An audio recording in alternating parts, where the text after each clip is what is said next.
Forbidden wisdom of the Infernal Dictionary. Demonology. Forbidden wisdom of the Infernal Dictionary. That's right. Demonology. Lecat Infernalis. The infernal cards. Let's take a look here. This is not in any particular order.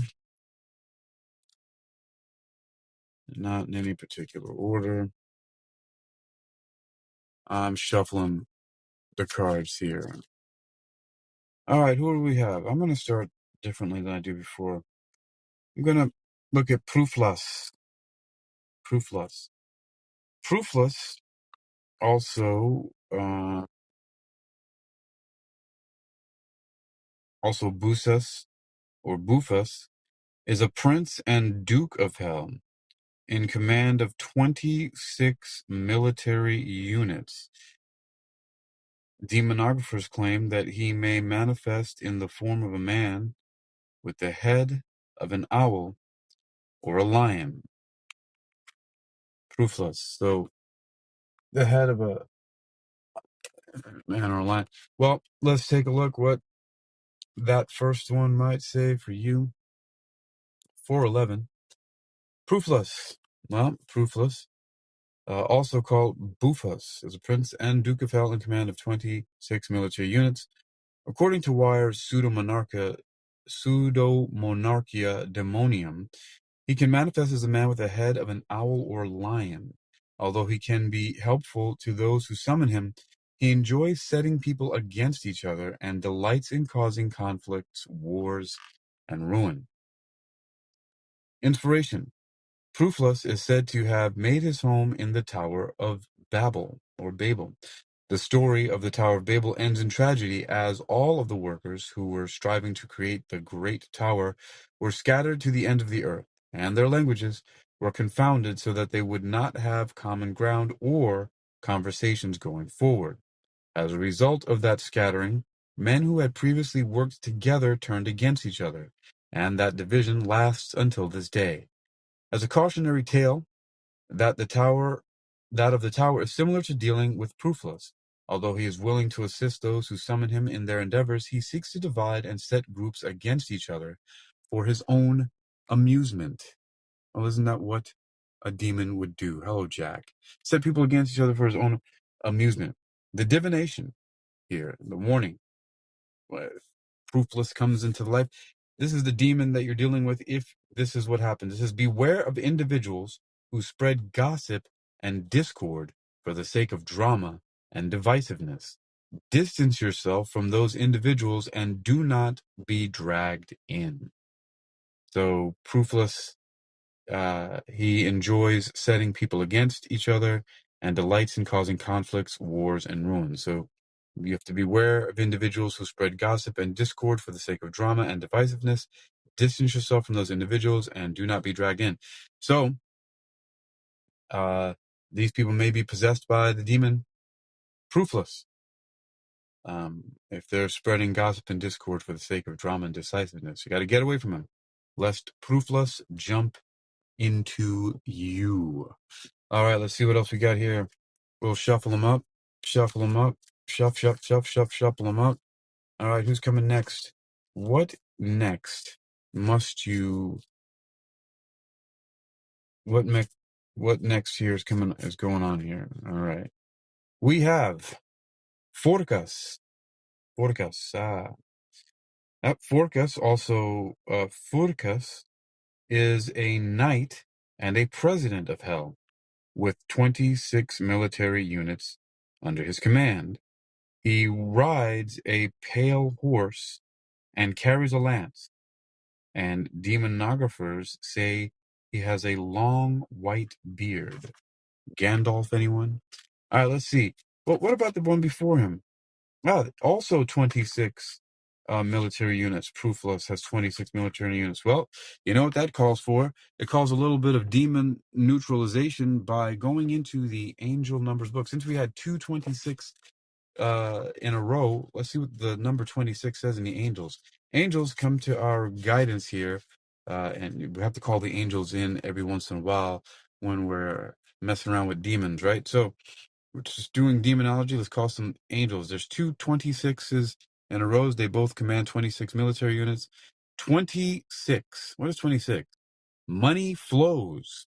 Money is energy. Prepare yourself to receive it. Oh. Abundance is coming to you in all forms, and one way it can present itself is financially. Gratitude creates the clearest pathway to you. Sit in meditation today and reflect with a grateful heart on all that you already have been blessed with in life. All right, 26 came twice because both of these demons that I'm studying here so far in this demonology, that's what demonology means, right? The study of demons. And it's giving you lots of guidance and warnings. We had two 26s in a row, and 26 is money flows. Money is energy. Prepare yourself to receive it. Abundance is coming to you in all forms, and one way it can present itself is financially. Gratitude creates the clearest pathway to you. Sit in meditation today and reflect with a grateful heart on all that you already have been blessed with in life. All that you already have been blessed with in life. All right, and that's Mr. Forcus, the demons. All right, let's take a look at, as we go further here, what can we learn, and how do we know that Forcus, the demon, is around, right? How do we know that Forcus is around, right? So let's look at a little bit more of an annotation about Forcus. This Forcus, also Foras, is a president of hell with the oversight of, wait, this says 29. Hold on for a second. On the card, it says 26, I swear. You see now, even the demons are gaslighting me here. Let me look at this closer.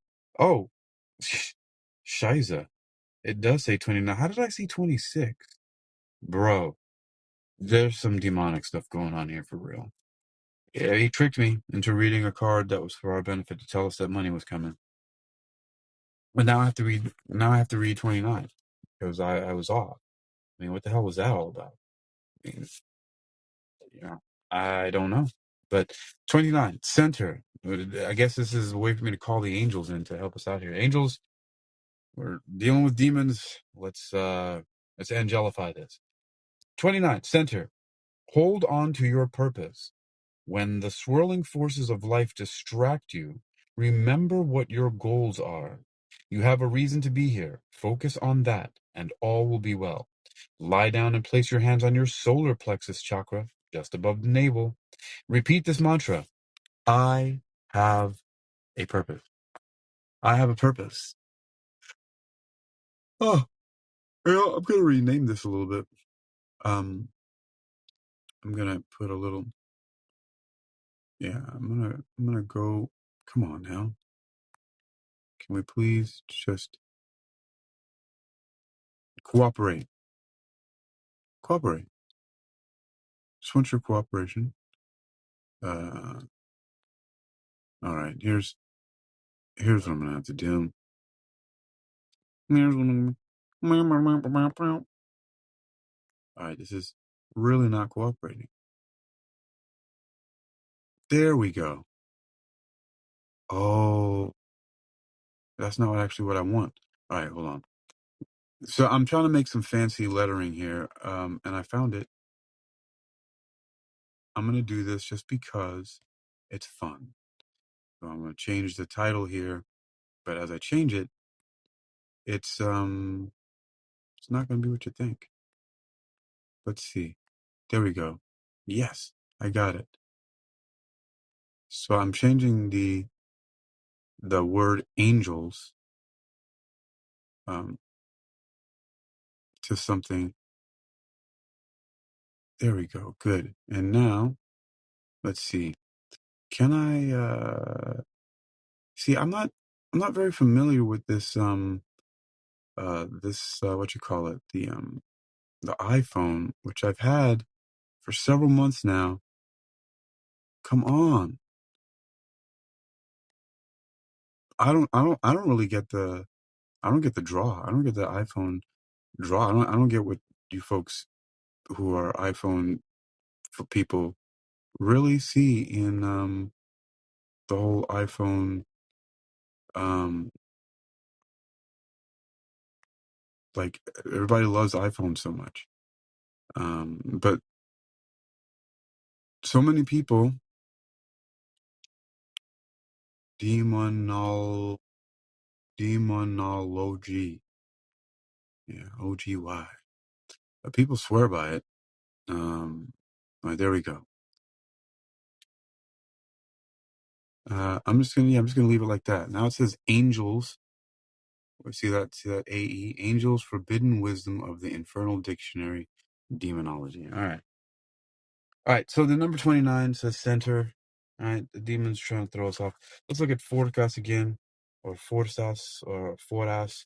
The president of hell with the oversight of 29 legions of demons. According to Wyer's Pseudomonarchia Demonium, Forcas is not described as having any strange or animal form. Instead, he appears, according to demonologists, as a strong and hardy man, sometimes a knight on horseback and carrying a spear, always in human form. He often manifests with long white hair as a symbol of his age and wisdom. Inspiration. Forcas is said to have many gifts and specialities, all of them of benefit to the summoner and given with general goodwill. Who the fuck in their right mind would summon demons? Like, this is what I don't understand. Like, what the hell were people thinking back in the day, right? Summon, like, because all the time it says, you know, with benefit to the summoner and given with general goodwill. I mean, knowing just, but I guess maybe not everybody is a Christian or Catholic or a Muslim or a Jew or any of those Abrahamic religions or anything that believes in demons, really. So maybe they're just like, people were summoning all kinds of creatures. And, yeah, well, but most of us know about demons from, movies like The Exorcist and stuff like that. So we have that impression upon us. All right, he's said to have many gifts and specialities, all of them of benefit to the summoner, and given with general goodwill. He is knowledgeable about many sciences, including the uses of stones and herbs in medicine and alchemy. He is gifted with all forms of public speaking, from logic and debate to speeches and persuasion. He can find and recover treasures, and he is a great lover of the arts. Forcas's gift is his ability to gift the conjurer with some portion of his logic and ingenuity and to help them express themselves eloquently. All right. The divination here is focus on gaining eloquence and grace. Focus on gaining eloquence and grace. Well, is that demonic to you? And if a being or creature or an energy or vibration or frequency, right, helps you uh, with public speaking, logic and debate, persuasion, and help you to gain eloquence and grace, is that so bad? I mean, unless in the tradition of like Catholic stuff and demons and things like that, like they want something from you, right? Like you got to sell your soul or some other crap like that. Then I can see what the problem is. But when maybe I watched a little too much of the show Supernatural and other things like that, and just read a little bit too much into these things, where you're always constantly being they have the crossroads demons and stuff like that, right? So, all right, who's next? We have Mammon. Oh, that's one from the Bible, right? Or I think so. They say you cannot serve two gods. You cannot serve two masters, God and Mammon. All right, so this is Mammon here, and Mammon is the personification of greed, and he allegedly taught mankind how to strip mine the mountains for gold and other treasures. His name comes from an Aramaic word for material wealth. So that's what that means in the Bible. You got one cannot serve two masters. You cannot serve God and Mammon. So material wealth. Interesting. The first time I ever heard the term strip mine was from a thrash hardcore band called Sepultura, a heavy metal band, one of my favorite heavy metal bands, as a matter of fact, from Brazil. And there was a line in, I think the song was called Biotech is Godzilla, and it goes, strip mine the Amazon strip mine the Amazon for seeds of life itself. I don't know. Natives get nothing. Biotech, yes, from the song Biotech is Godzilla.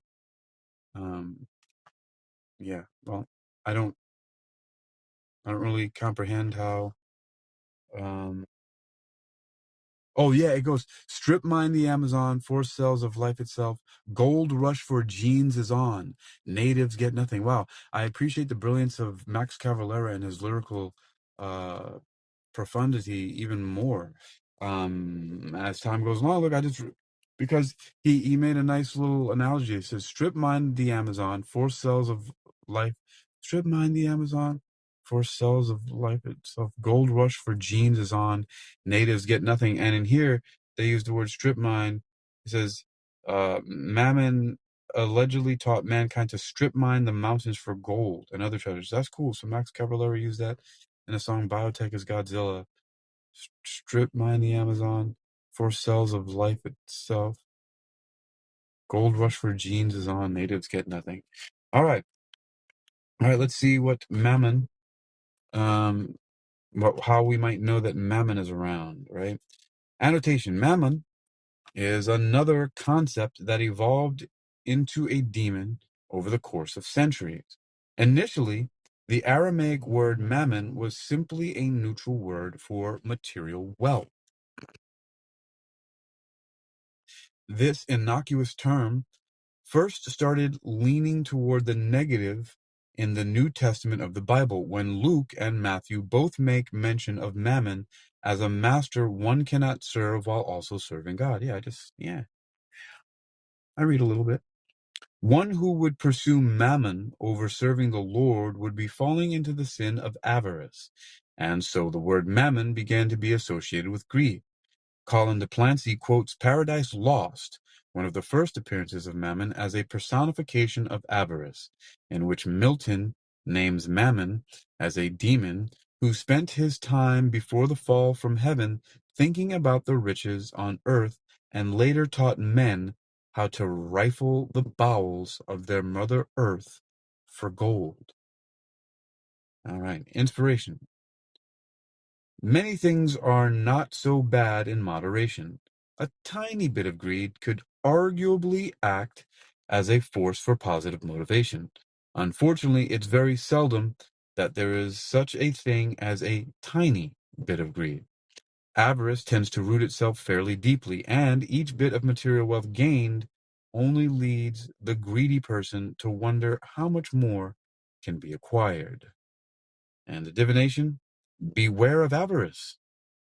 So if you find yourself feeling avarice, maybe mammon is around, right? Beware of avarice. Focus on gaining needs and comforts. Avoid not being able to appreciate what we have in the constant pursuit of more. Which reminds me of, let's go back to the angels. I think that the angels, one of them was at 26 or 29 that I just looked at, that talked about that. Let's take a look. It was 26. 26, the angel says money flows.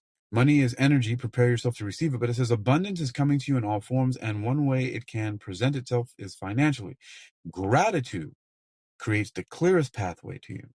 Sit in meditation today and reflect with a grateful heart on all that you already have been blessed with in life. Right? So reflect on all that you already have been blessed with in life. That's what the angel number 26 tells us. And so this divination here also says for us to appreciate what we have. Yeah. Avoid not being able to appreciate what we have in the constant pursuit of more. All right.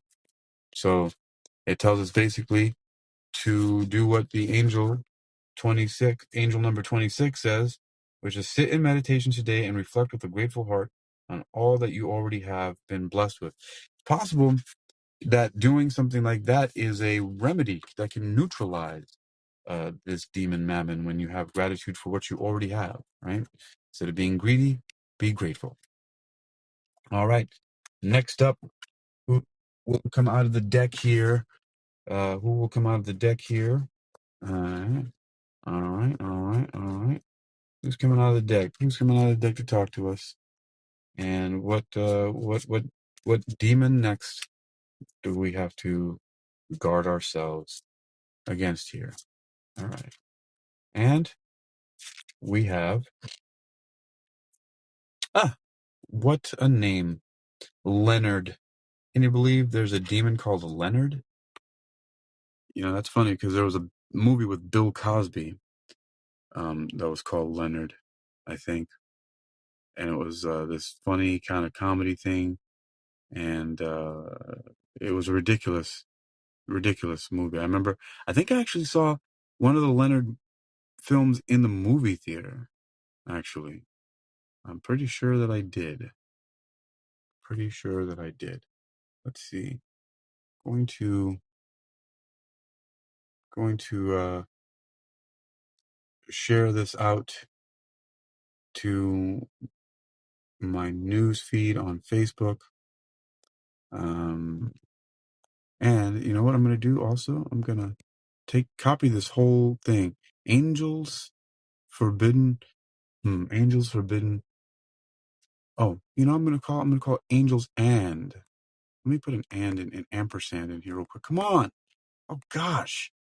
Yo, I swear iPhone is so disturbing to me. Oh, why does it keep doing that? It is the worst device. Like how it's all I'm doing is simply touching the screen and it's just like highlighting everything in the field. It's like, yo, if I wanted that to happen, I mean, it doesn't really give you that much of a choice in the matter. It's so ridiculous. Okay, share.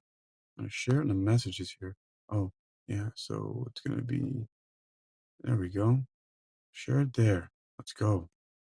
I can have that in the. Good. I'm gonna copy this text. Gosh, it's really annoying. All right, man. iPhone, you really. I don't know, guys. This is not me. I'm not one of these people either who like. I'm not in one of those wars that everybody's in about which one is better. I could care less. But that's just really annoying. I mean, it doesn't happen when I'm doing this on the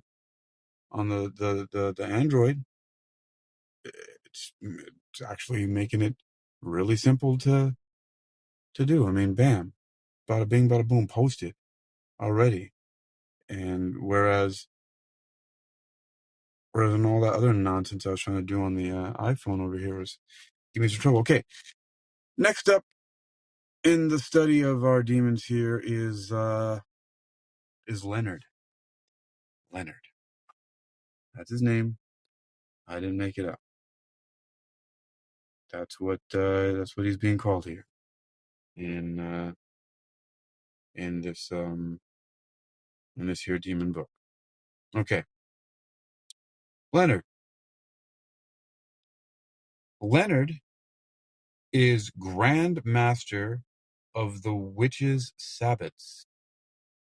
He may take many forms, including a black bird or a withered tree, but most often manifests as a man with the head of a goat and 3 horns.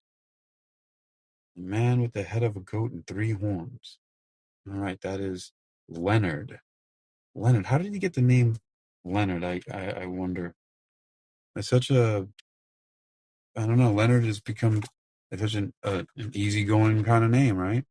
Leonard doesn't sound very threatening and demonic to me, but hey, I think that's how it goes, right? All right, that's the deception of the demons. All right, Leonard. Leonard is one of the demons most closely associated with European witchcraft and gatherings of those accused of witchcraft. See also Sabbats on page 117. According to Colin de Plancy, Leonard was often referred to as Le Grand Negre. Le Grand Negre. yeah, Le Grand Negre, the Black Man. Wow. And he appeared as a man with a goat's head and 3 horns.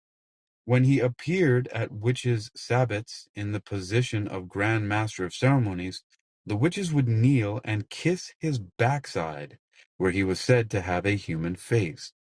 He had a human face on his butt? What the hell? Oh my gosh. All right.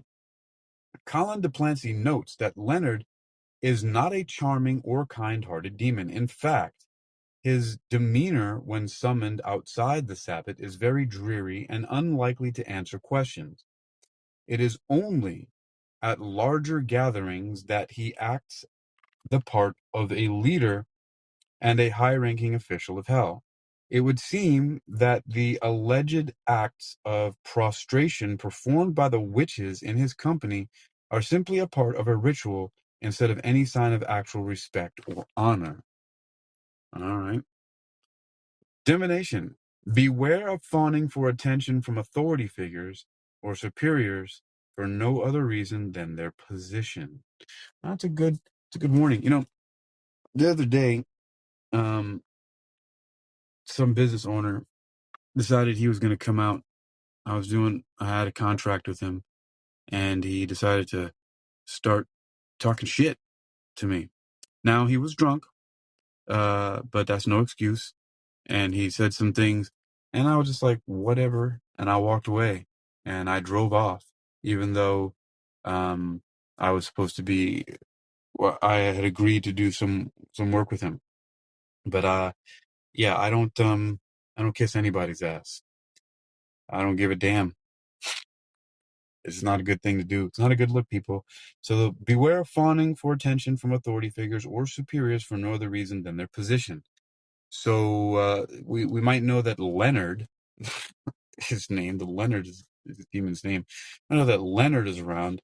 If you feel like kissing somebody's ass, just snap yourself out of it. Don't do it. Let's see.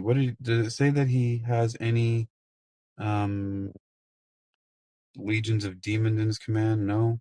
It talks about witches, the black man. But I'm gonna look at the page that is here on his book because I always want to balance out everything with the angels, right? So this is being page 83. We're gonna look at demon. We're gonna look at the angel number 83, and let's see if angel number 83 has anything to say that would help correspond with neutralizing this demon. Oh, wow, that's pretty nice. Ownership. Take responsibility. You have the ability to change your life by changing your thoughts and subsequent reactions. Think about how you can take ownership of your emotions, thoughts, and actions toward everything you do today. Contemplate how you can own an emotion, thought, or action that you previously disregarded. Right. Well, it's another way of saying don't kiss ass, right? Take ownership of your stuff. Take ownership. Ownership of your emotions and everything like that. People. That's what we're doing around here. Around these here parts. Taking ownership. All right, 83. Okay. So that was Leonard. Leonard. Can't believe Leonard is the name of a demon. All right. Shuffling through. I don't know how many of these there are, and I don't know how much longer I'm going to be able to go. I'm craving something bubbly, fizzly, and caffeinated. But I am not going to anymore, and I warn any of you, I'm not drinking any more of the ones called C4 because it really upset my stomach. It caused me to, it was bad. It didn't feel good. It stopped my food from digesting properly. And it really made my stomach bubble up very badly. It didn't feel good at all. And I ate something really healthy when I was drinking the C4. So I go to this place, Wawa, and I get this bowl. They have this no bun burger or no bun chicken something, which I'm thinking about getting another one of those since it went right through me. I don't feel like I'm nourished at all. Um and it it just caused everything to not feel good. So I had it really healthy. These no bun burgers, no bun chicken steak or whatever it is, right? They basically just cut up a burger or cut up a chicken patty that they have, and I dress it up with all kinds of veggies. So I get avocado, I get lettuce, I get, if they have it, I have fresh salsa. Um, I get jalapenos, hot peppers, and no, it's not those things that cause my stomach to feel messed up. I have them all the time, no problem. This is just the first time that I drank a C4 with them. Not a good combination. And C4 is really explosive, but yeah, it's not good. I think I remember having a problem before, and it was so long ago that I forgot.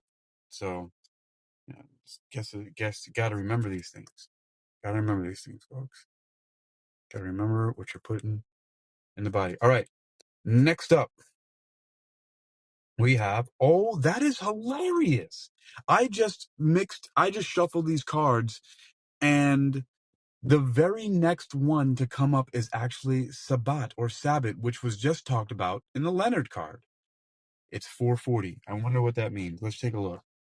Because every time I see double numbers, it is a call to consult the angels. So since we had these two things coming back to back here with, that's actually pretty, that's the chances of, I don't know, guys. I'm not, I'm just going to read this. Oh, look at that. 440, prayers. Connection becomes foundation. Your angels applaud and further encourage you to feel the support of their divine interventions, and also see where it has shaped your daily life. Write a journal entry about how your life has shifted in some way since starting on your journey. Foundations of prayers. Your angels applaud and further encourage you to feel the support of their divine interventions, and also see where it has shaped your daily life. Write a journal entry about how your life has shifted in some way since starting on your journey. All right, and I think that that's quite amazing that right before in the divination of Leonard, it says it right here. It says, Leonard is one of the demons most closely associated with European witchcraft and gatherings of those accused of witchcraft. See also Sabbath on page 117. And here we are with Sabbath. It actually doesn't say Sabbaths, it says Sabbath on the card. But let's take a look. Let's take a closer look, everybody. Okay. The Sabbats, okay, well, it says it there. The Sabbats are the gatherings of witches for ritual or celebration. They may occur during the nights of the full moon, at the changes of seasons, and when a coven wishes to gather for strength and communion. Wow, she is crazy looking. All right. And yep, you go right over there, Sabbath or Sabbat, whatever your name is. It's spelled just like the Sabbat, like Shabbat Shalom, like Saturday, Sabado in Spanish, right? Sabbath. All right, so let's take a look. Is it on page 117? Well, yes. Page 117. All right, Sabbath. How do we know that this witchy witch is around, this witchy demon is around, right? So, in the illustration to the left, the witch is seen traveling on a goat, as opposed to her everyday method of supernatural transportation. See also brooms on page 43. Oh, wow, they got brooms in here. Brooms? Wow. Brooms is a demon? Everybody stop sweeping your house! You're in possession of a demon's, a witch's tool. Bust out those vacuums. Unless we're gonna learn that the vacuums are simply modern day brooms, and it's like techno demons. All right, enough of that. In the illustration, all right, so the reason for her vehicle upgrade is that she is traveling to a ritual gathering called a Sabbat or Sabbat, and so much in the way we might rent a limo or a carriage to attend a dress ball, she is riding a fancier mount. At the Sabbath, she may participate in a witch's round. Wow, there's a lot of references to other pages. You see page 133. Or simply enjoy the company of the others in her coven. They participate in a witch's round. Okay. We're going to learn about that later. Inspiration. Sabbath, yeah.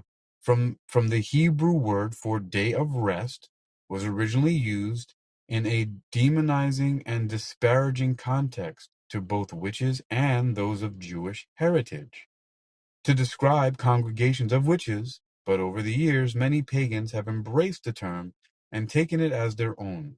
The modern day Sabbath may be a sort of festival occasion occurring at the full moons or changes of seasons, or it may describe any gathering of mystical individuals when they come together to share in one another's company and strengths for the sake of togetherness and ritual.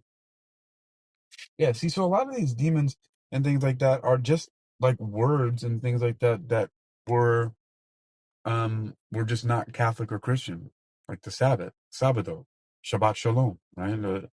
And so, if you're a Christian that believes that anything that's not Christian is demonic, well, this demonology is for you. The study of demons would be right up your alley because that's basically what the Infernal Dictionary or Dictionnaire Infernal, or Pseudomonarchia Demonium, Colin de Plancy and all these guys. They got your they they got your they pulled your card. I don't know what I'm saying. All right. So what do we got here? We got let's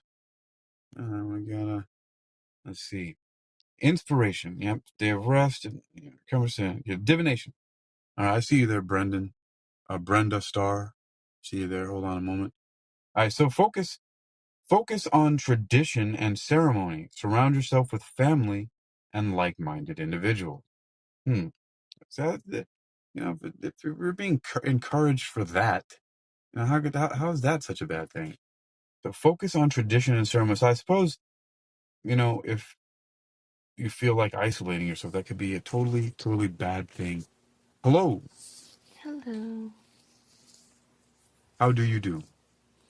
Good. I actually requested to speak because, funny thing, earlier I was on the Wisdom app and I was looking, and then I saw like a category like where they have like the Wisdom people, and I saw your profile pic, and I was like, I was like, he seems like somebody who's like minded, and I bet you would probably speak one day. And here you are. Well, hello, Brenda Starr. That's What's so the funny. what's the AZ? Arizona. So you're letting people know, huh? Like I'm Well, out here. yeah, because that's what I do. I let Well, people know about Arizona. really? Mm-hmm. You're like a Arizona metaphysical tour guide? Like, tell me how that works. Yeah, so I like to go around Arizona and showing people like cool spots to eat, or people with special needs, kids, like some places to go that are fun. And I just like to post about like things I like to do, basically. Well, I've been to Arizona and I love it, Yeah. except for the lack of oceans. Oh yeah, I agree. That part we're lacking in that part. I do like the stone formations out there, the big rock formations, Oh the yeah, like red rocks, like in yep. New Mexico as well. I was just about to say the red rocks. That's so funny. That's so funny. Well, red rocks. Like it's a donut.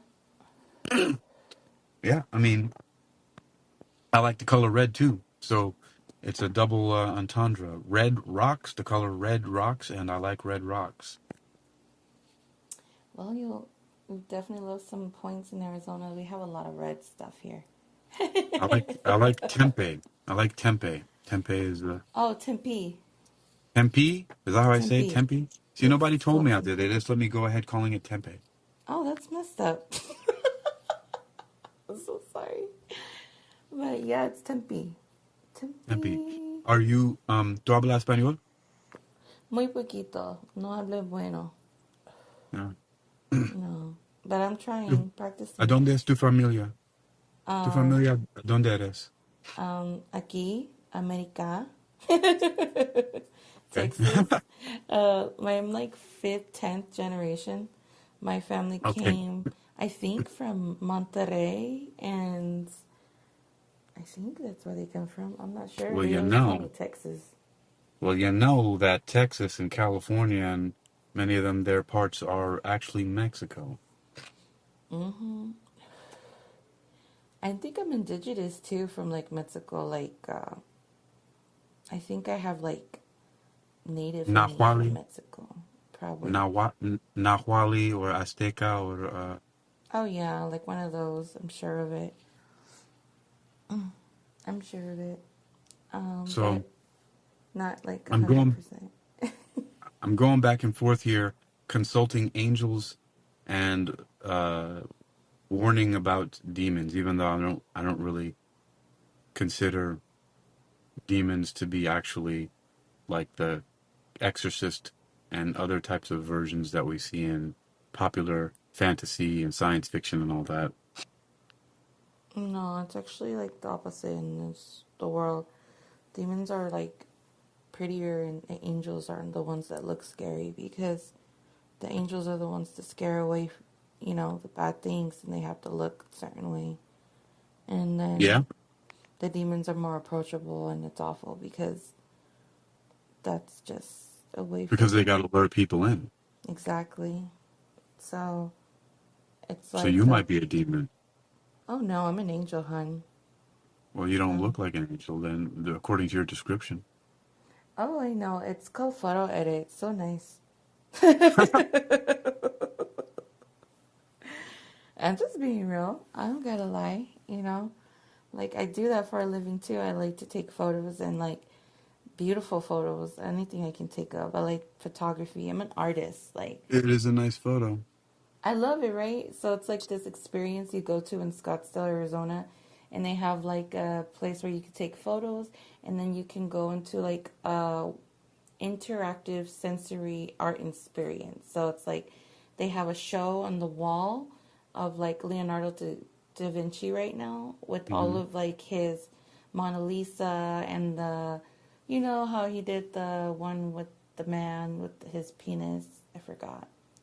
But Oh, it's like, I forget which you one. know, the one that he's like laid out. Yeah. Yeah, that piece. I know it's called something, but I don't know what it's by memory what it's called. But all like Um. his pieces that he did, some of them are super famous. And then it's just like with music, and you can drink wine. You can even bring your kids, and they could just run around. Yeah. Well, I don't have any kids, so So you um, can enjoy the wine. don't drink. I don't drink alcohol either, believe it or not. Oh, cool. Well, you could drink water and just Holy enjoy the water. music. Yeah. Well, I definitely like music. I'm a musician, so that would be a point of interest to me is music. Music. Do you as an artist, do you also make music? When I was younger, yeah. I used to sing, I used You to were rap. younger. What kind of crap Yeah, is that? What are you talking about? when I was younger, like in my 20s. I'm 30 now. Oh, wow. Still a 30, baby. 30, and thriving. I appreciate that. I know that I am up there. But that's okay though, because I want it to be up here. This is the goal. You want to be above. Because then once you have some like number on you, people like I don't know what it is, but like when you get older, people listen to you more. Like they're like, okay, she might know what she's talking about now. Well, they tend to think that somehow age determines wisdom. Yes, thank you. That's exactly what I meant. So, you know, people tend to think that that's how that goes, but, not always true. Facts. Facts. Uh, Very true. have you ever encountered any demons? Mm, I mean, I wouldn't say that. No, I don't think I have. Be honest, because I'm very protected and loved, and on top of that, I know how to I know when there's like bad energies and spirits and things in people that they need to heal. But like me personally, I mean, we all have our like past and traumas and experiences, but no, not like really intense type stuff like that. No. I Well, mean, one time when I was little, right? hmm I got bullied, right?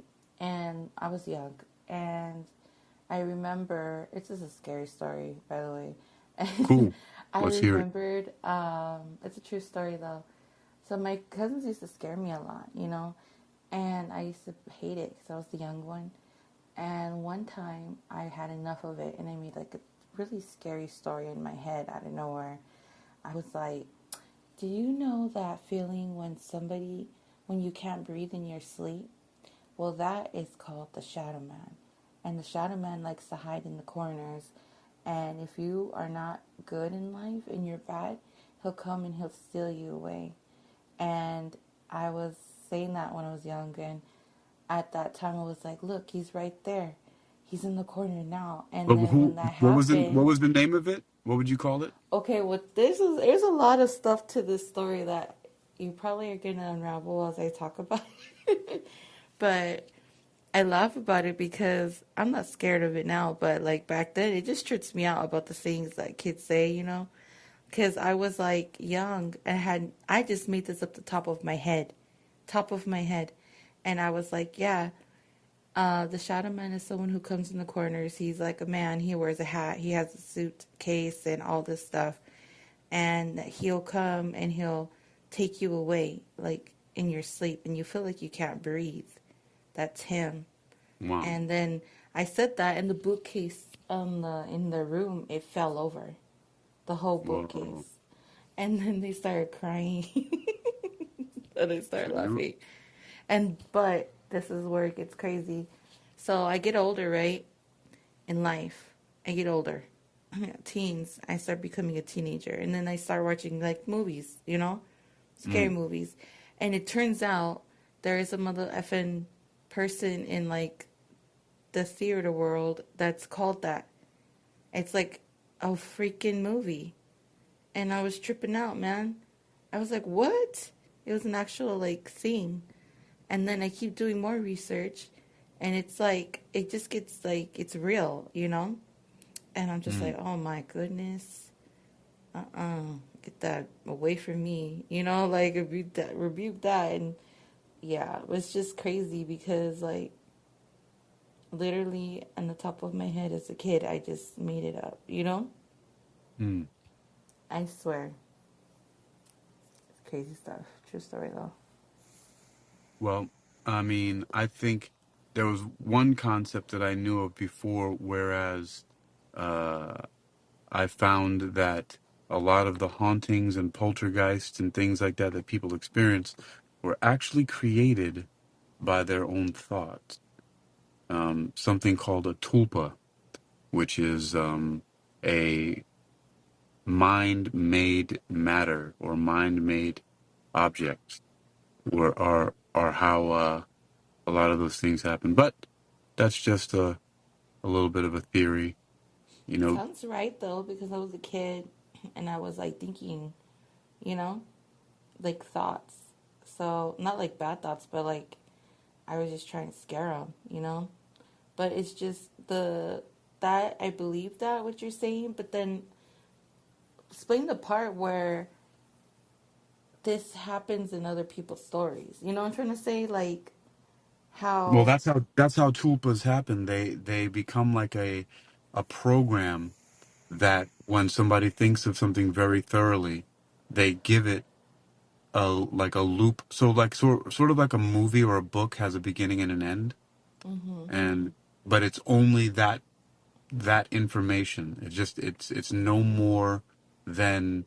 the story that's created from the beginning of the end. So in a movie, you can have a whole entire story or a book, right? That gives you a lot of information, and so it creates a whole bunch of characters that you can then, um, you can Yes. then, you can then uh, add a lot of information in it by imagining what they might have been like before in their life, what happened before the movie started, what happens afterwards, and so it's this program, and then it just builds on it. When people encounter that energy, it then they start to then think about it themselves, and they add to it, and then it keeps growing and growing and growing until it seems like an entity that's living and has a mind of its own, but it's really just an entity that's been built by people, and it becomes more and more. Basically, this is the the That ancient. sounds like the math of a movement. You know, it sounds like a math of like you're doing the logic behind how it's created.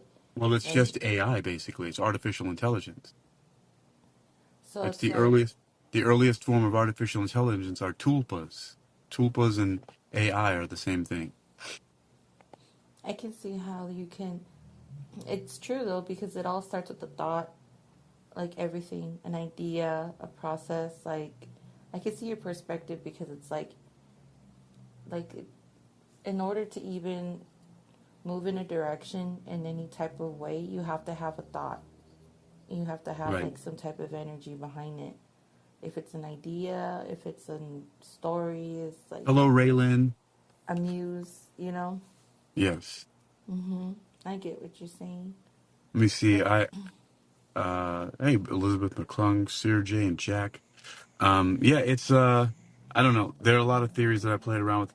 The Tulpa and the AI, though, this is something that I think I need to look into more. I actually, yeah, I'm going to get into that another time in another place. All right.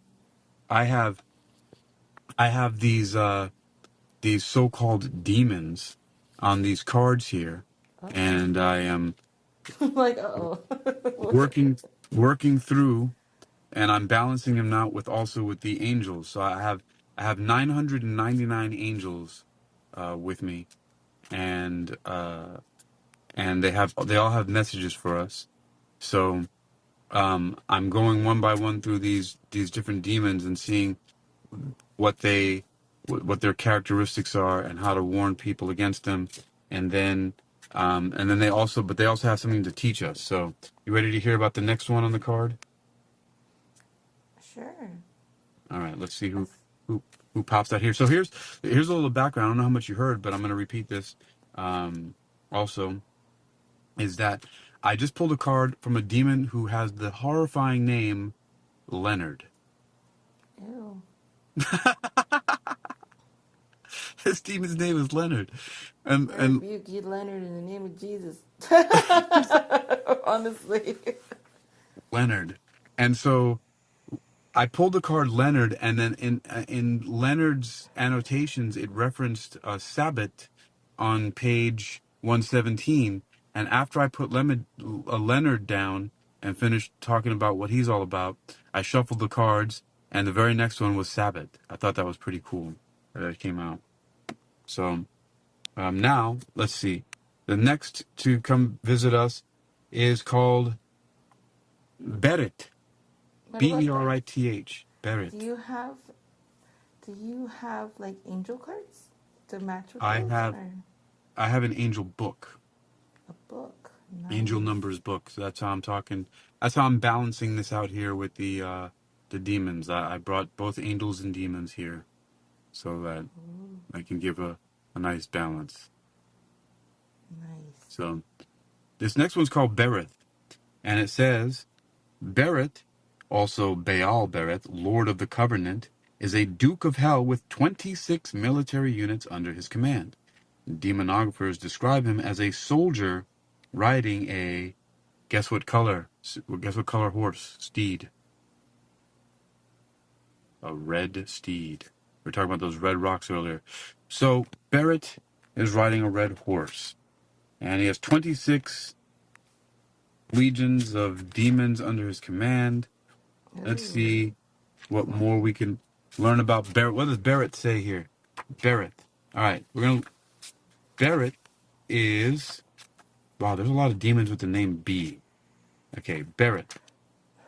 Okay. As said before, Bereth, also Baal Bereth, Lord of the Covenant, is listed by Wire as a Duke of Hell in command of 26 legions. Colin de Plancy and other demonologists describe his appearance as very human, as a soldier riding a red steed and wearing the crown of his Oh, station. you know what my problem is in life? I don't pay attention to things. Well, I swear, I I don't think pay that attention. sometimes we all don't pay attention to things. But pay attention to this. However, the idols of Baal Bereth of biblical literature had many forms, including flies, which were perhaps actually idols to another Baal, Beelzebub. Bereth is one of the few demons whose weakness is specifically recorded by most demonologists. Most sources agree that in order to command Bereth, the summoner must have a certain magical ring. Lord of the Rings. All Oh, right. And that's too speaking of funny. Lord, there's a book called Lord of the Flies, and it just mentioned flies in here. I think that's where Beelzebub comes from. Lord of the Flies. A movie and a book, and then a movie, Lord of the Flies. Inspiration. In addition to the fairly common demonic skills of telling the past, present, and future, Bereth is also said to have been able to help alchemists turn anything into gold. He was also said to enjoy inciting war and murder. There Ooh. is perhaps some correlation there, for gold is very often the motive behind war, murder, and other dark deeds. And the divination is this: focus on material gain, but beware of greed that can turn into dangerous motivations. So beware of greed that can turn into dangerous motivations. And since he has 26, welcome Elena to the room. And since he has 26 legions of demons in his command, we're going to consult angel number 26 to balance this out. And I think angel number 26, because I read it before, might also have something to say about focus on material gain. Yes, it says, angel number 26 says, money flows. Money is energy. Prepare yourself to receive it. Abundance is coming to you in all forms, and one way it can present itself is financially. Gratitude creates the clearest pathway to you.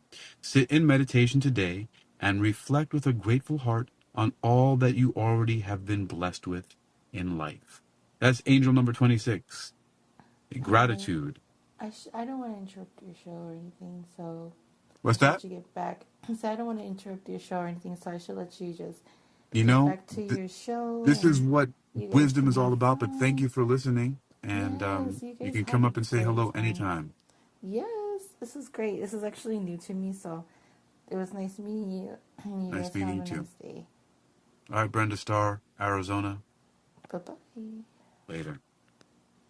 Oops, I Thank you did. so much for coming up and saying hello. All right, we have, so beware of greed that can turn to dangerous motivations. This is focused on material gain. And then the angel number 26, because he has 26 legions of demons that he commands. I read angel number 26 in the angel numbers book, and it said, be grateful, be grateful. All right, let's shuffle them up again here and see who comes to haunt us next. What demon do we have here? What demon in this demonology, the study of demons? I could also call this angelology. I could have done that, but no, that wouldn't be as controversial and fun. And we have Caim, is it Caim, Caym, Caim, Sayam? I don't know. All right, let's see what other spellings they have for him. Yeah, Caim or Cameo. So Cameo, Caim, maybe it's Caim. Cameo, is a fallen angel and president of hell with 30 military units under his command. So we're gonna consult angel number 30 soon, but he has 30 military units under his command. He manifests as a blackbird or as a man carrying a sharp sword. A blackbird or a man carrying a sharp sword. All right, Cameo, Caim. We're gonna take a look. It manifests as a blackbird or a man carrying a sharp sword. All right. Let's look at what his annotations, inspiration, and divination say here. We'll take a look. Annotation. Caim is a fallen angel, first appearing in Wire's Pseudomonarchia Demonium as Caim, C-A-I-M, and later given the alias Cameo in the Goetia. Goetia? Is that Geshe? Goetia? Wire ranks him as a president of hell, one of many presidents listed by Wire, with no mention as to which committees they are presiding over, with 30 legions of demons under his command. Caim has been depicted as both a blackbird of the thrush family and a man with a pointed sword. In Dictionnaire, he is given the form of a thrush and the sword he would carry in his human form. Inspiration. Although many demons are said to have answers regarding... Whoa, didn't we just read one who just said the same thing? Although many demons are said to have answers regarding the past, present, and future, Caim is unique in that his specialty is given to be premonitions only of the future. His form is also somewhat unique. Unlike the raven, the common blackbird was not considered a particularly evil or dark omen in folklore.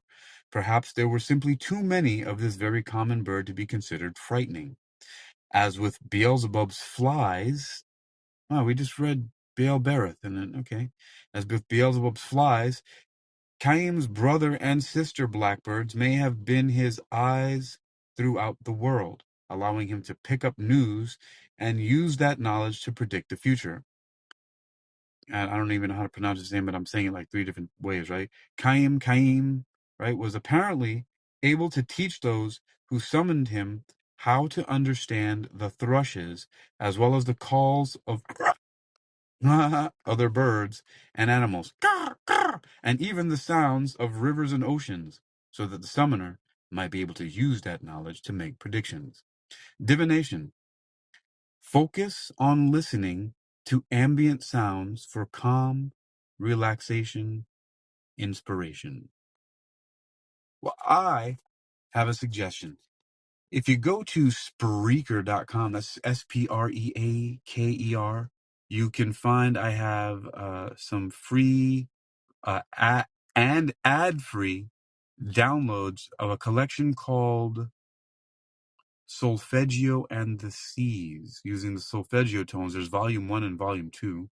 Using these solfeggio tones, 9 solfeggio tones. So there's 18 of those altogether, plus 1 that was used to combat a frequency. And there's a lot of science behind it. I'm not claiming it does anything, but it's supposed to combat a frequency that can destroy the COVID-19 virus if you are one that is concerned about such things. But so I think there are 19 of them altogether, different frequency formulas that I created called Solfeggio and the Seas on Spreaker.com. You can also find them on UniqueEquilibrium.com, so on and so forth. And that's what this inspiration tells us here. If the demon comes around, is to focus on listening to ambient sounds for calm, relaxation, and inspiration. And since he commands 30 legions of demons under his command, we're going to look at the angel number 30, and see what angel number 30 has to say to us. And I say, hello, Helen Kayoma. Hey, it's been a long time, Helen. All right, so trilogy. Mind, body, and spirit grow stronger together. Your efforts to strengthen the bond between these parts of you are fortifying your connection with the divine and creating a brilliant reality. Nurture all parts of yourself today in a ritual of connection. Meditate and picture a brilliant white light running through you, creating links and pathways of communication between mind, body, and spirit. Trilogy. All right, number 30. We got a trilogy going on there. All right. I should have been timing this. Let me see how many demons have we run through here really quick, because I'm gonna make these. Let me see, 1, 2, 3 on this side, and I think 4 on the other side. So that would be 7. So I'll do one more, and then I'm gonna go on to a part 2 of this, because I want to keep these. I'm going to set my timer next. I'm going to keep these an hour, so that I can download them and repurpose them, because I think my sound is coming out pretty well these days. So I'm going to do one more, and then I'm going to come back and make a part 2. So what silly demon in this study of demons, this demonology, hello truly Julie, do we have here to say hello to, and might give us some warnings, and different things like that. So, all right, we have Lamia. Huh. I knew a girl named Lamia Hyder in junior high school. One of my first crushes, but I had a lot of those. And but let's see what Lamia is, and this is quite a gruesome image. All right, Lamia. Lamia, like the name Leonard, doesn't seem to be too menacing, but I mean, come on. Lamia was once a beautiful queen whose grief, oh, this is sad, whose grief over the loss of her children turned her into a monster. Lamia also refers to later monsters, women who rob graveyards to feed on the dead. That is gross. Yes, that's what this picture is here. It shows this crazy looking lady ripping a corpse out of the ground. Ew. She's going to feed. That's really grody. All right. So you have Lamia. That's really demonic, right? I mean, that's just horrible. If we're in the sense of what demons are supposed to be, right? They're just evil and gross. All right. So let's see what else, and then I'm going to cut this out here and come back after I go get myself something bubbly and fizzy to drink. Hello, Sherry Davies, who practices neuro-linguistic programming. All right. So Lamia.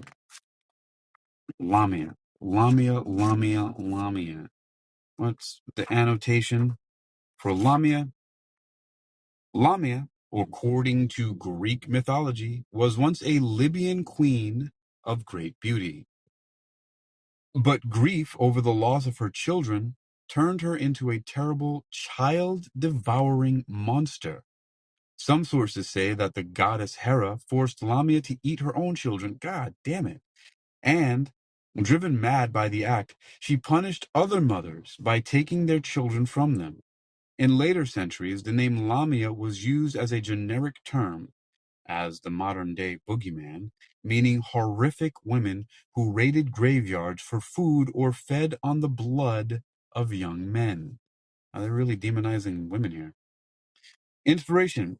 By all accounts, before the tragedy in Lamia's life, she was a lovely and generous woman, beloved by many. Later interpretations of the legend of Lamia posit that it was jealousy of that very beauty that led Hera to punish Lamia.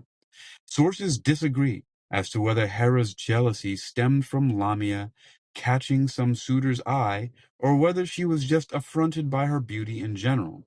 But the end result was the same. Nothing of the once beautiful woman remained after her terrible experience. She became the inspiration for generations of cautionary tales told by parents to misbehaving children. Be good, or the Lamia will come for you. Her tragedy was twofold. First, she lost the children she so loved, and then she lost herself. I have an experience similar to that. I lost my beloved, my best friend, my wife, and I uh, voluntarily started to allow myself to become a monster. I almost got there, but something turned me around. I don't know what it was. I don't know. I don't know. It might have been an interesting experience to become a demon, but didn't get there. So here I am reading about them. Divination. Beware of grief and loss becoming so great that they begin to hurt others, bringing company to misery. Beware of grief and loss becoming so great that they begin to hurt others, bringing company to misery. And since it doesn't say anything about her commanding any legions of demons, and this is on page 79, I'm going to go talk to Angel, number 79, and then we're going to take this break, and I'm going to be back, because I have no sleep in sight here. All right, 79. Angel number 79, what do you have to say to us? Heart listening. Emotions don't lie. You are being encouraged by your angels to lead with your emotions when facing a present situation. Making yourself do something you don't want to do is not the answer. Sit with your feelings today and sort out what needs to be done versus what can wait. So angel number 79 says, heart listening, emotions don't lie. You are being encouraged by your angels to lead with your emotions when facing a present situation. Making yourself do something you don't want to do is not the answer.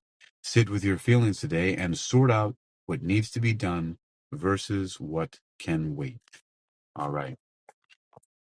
All right, you've been listening to Angels and Forbidden Wisdom of the Infernal Dictionary, Demonology, presented by me, Hakeem Ali Bokus Alexander, here on Wisdom Social Audio Inc., Spreaker Social Podcasting, and for World Reading Club in association with Uniquilibrium. This is all part of Hitman, Hitman, Hakeem in the morning, afternoon, and night. And I'm going to take a break, and I'll be back with a bubbly drink in my hand, gurgling it down my face, continuing with more demonology. Also, balanced out by the angels so that we can keep it nice and neutral here. All right. In just a few moments, I shall return to you folks here on Wisdom and Spreaker. Stay well.